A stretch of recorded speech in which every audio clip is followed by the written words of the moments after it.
Hi, Morgan from the media team, and welcome to our latest episode of Love Community. This week, I'm particularly excited to be meeting with Stephen Parrey from Parrey Skateparks in Moneybung Road. Let's gear up and go for a shred.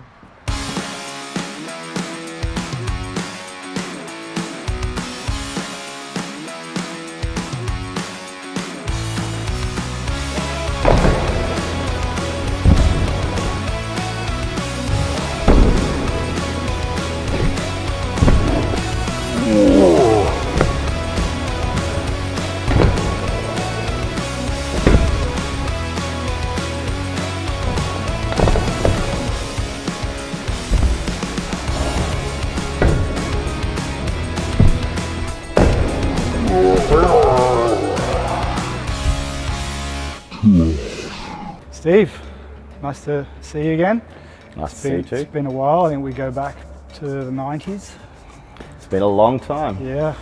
So tell us a little bit about your skate park and what gave you the ambition and motivation to start this up.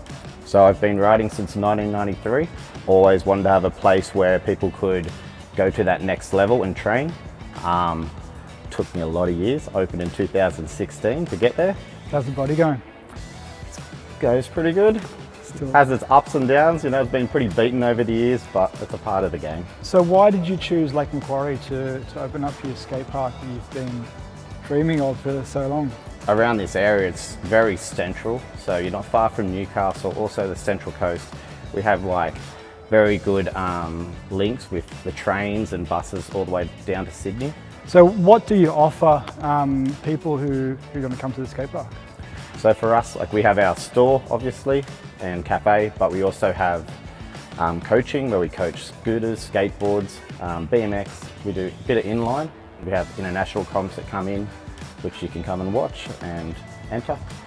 We also have run comps during the holidays. We do camps where people can come in and learn how to ride. Let's talk about inline a little bit. It's kind of where we've come from. It's gone up and down over the years quite dramatically.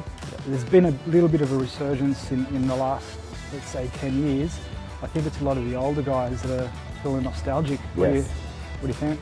100%. So when I first opened here, I actually thought rollerblading will never come back. And then we started getting a lot of like just one rider coming in who was riding with no one, and I would get their information, and I started building up a little crew. And we actually got up to about 50 people. Even internationally, there's a lot of people pushing the sport to try to make it grow. And I think they're starting to get some younger riders come through the ranks, which is good. You know, the more sports, the better. So just talk us through a little bit about what features you've got in your park. We start very small with 2.5 foot, so even the most beginner people can start here and ride. And then it slowly progresses up to 10 foot.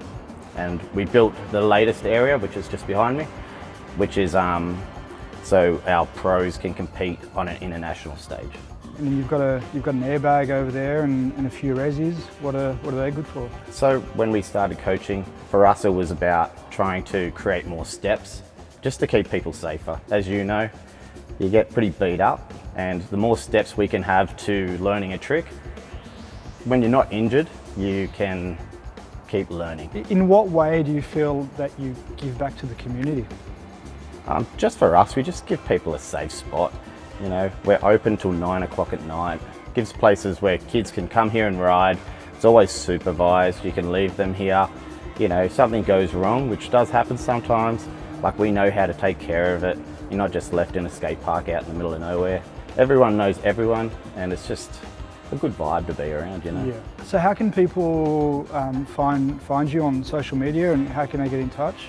So we're on everything. So we're on TikTok, Instagram, Facebook.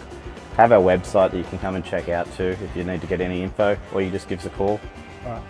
Thank you, Steve, for showing us around in your park, and I'm sure I'll be coming back plenty more. Thank you. Thanks for coming.